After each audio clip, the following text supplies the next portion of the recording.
UAE के अंदर होने वाली आईएल टी20 लीग का ऑक्शन कल के दिन के अंदर कंप्लीट हुआ और पाकिस्तान के 3 प्लेयर को इसके अंदर सिलेक्ट किया गया।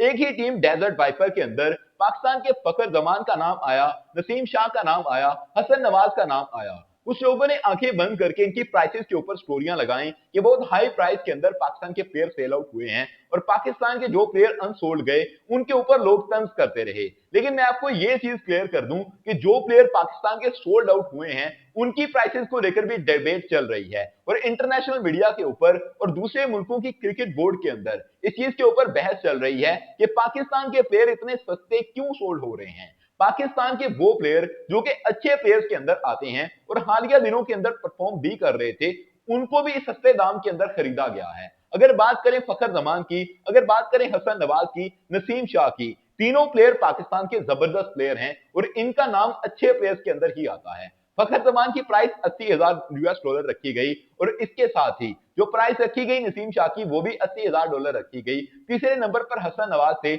उनको $40,000 के अंदर रखा गया है।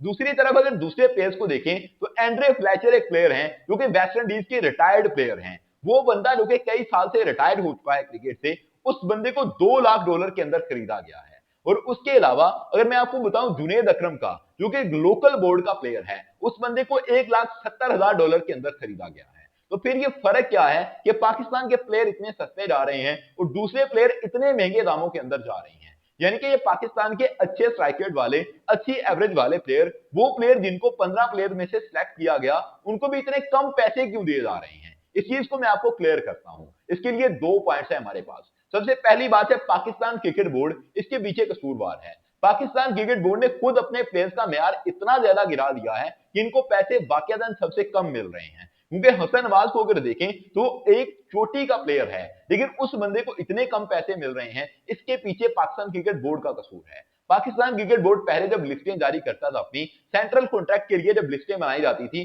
तो उसके अंदर कैटेगरीज रखी जाती थी। पहले ए प्लस कैटेगरी होती थी, फिर ए कैटेगरी होती थी, फिर बी कैटेगरी, फिर सी कैटेगरी, इस तरह करके कैटेगरीज चलती थी। लेकिन फिर एक टाइम आया कि पाकिस्तानी टीम की परफॉर्मेंस ठीक नहीं गई और ए प्लस कैटेगरी को खत्म कर दिया गया। ए कैटेगरी से स्टार्ट किया गया और A category, B category, C category, इस तरह से निजाम को चलाया गया। फिर भी बात समझ के अंदर आ रही थी कि ए से कैटेगरी स्टार्ट हो रही है और नीचे कैटेगरीज आ रही हैं, उसी तरह से इनको पैसे मिल रहे थे, उसी तरह से तमाम चीजें डील हो रही थी, इनकी सहूलियात उसी तरह से डील की जा रही थी। लेकिन फिर पाकिस्तानी टीम की परफॉर्मेंस एक दफा फिर से बुरी आई तो ए कैटेगरी को भी खत्म कर दिया गया।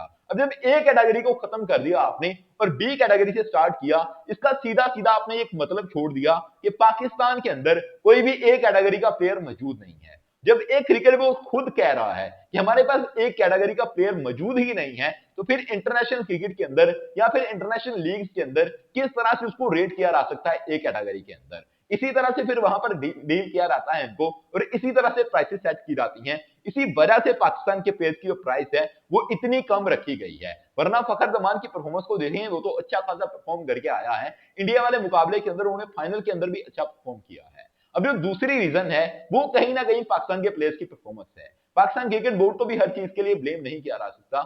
अगर पाकिस्तान का कोई प्लेयर अभिषेक शर्मा जैसी परफॉर्मेंस लेकर आया होता तो शायद उसको इग्नोर नहीं किया जा सकता था। यानी कि सारा ब्लेम पाकिस्तान क्रिकेट बोर्ड के ऊपर भी नहीं जाता।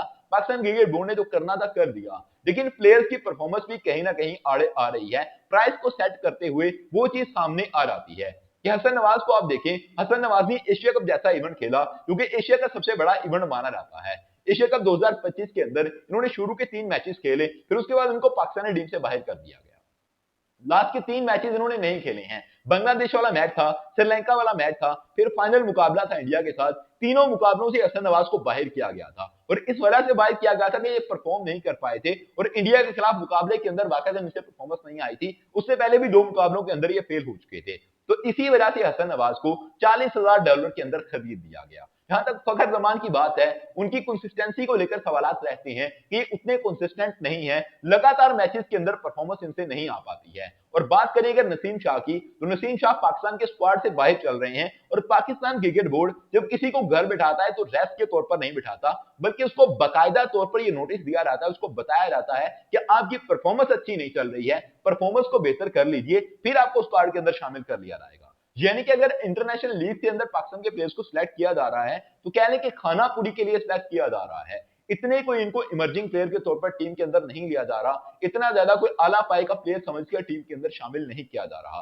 पाकिस्तान के प्लेयर आने वाले एक साल के अंदर अगर अपने म्यार को थोड़ा सा इंप्रूव कर लेते हैं और पाकिस्तान क्रिकेट बोर्ड भी इनकी हौसला अफजाई करता है इस चीज के अंदर, तो मुझे लगता है कि दुनिया के सबसे बड़े प्लेयर्स के अंदर पाकिस्तान के प्लेयर जा सकते हैं, क्योंकि जिस तरह की एबिलिटीज इनके अंदर हैं, ये इंडिया का मुकाबला अगर कर सकते हैं, इंडिया के साथ मुकाबले को टफ कर सकते हैं, तो इसका मतलब है कि पाकिस्तान और इंडिया का मुकाबला अगर सख्त हो रहा है तो पाकिस्तान के प्लेयर भी ऐसे हैं कि पूरी दुनिया को बीट करने के काबिल हैं। तो इनको लीग्स के अंदर अच्छा पैसा मिलना चाहिए और हो सकता है सबसे ज्यादा पैसा पाकिस्तान के प्लेयर्स को मिलना शुरू हो जाए, क्योंकि जितने भी अच्छे कंट्रीज हैं, ऑस्ट्रेलिया को देख लें, इंग्लैंड को देख लें, वैसे लीग्स के अंदर अपने ज्यादा प्लेयर्स को जाने नहीं देते हैं। तो पाकिस्तान को ज्यादा पैसा मिलना चाहिए, नेक्स्ट सीजन के अंदर हम उम्मीद करते हैं कि ऐसा हो रहेगा। Subscribe channel for more videos. Thank you, I love you to be with us.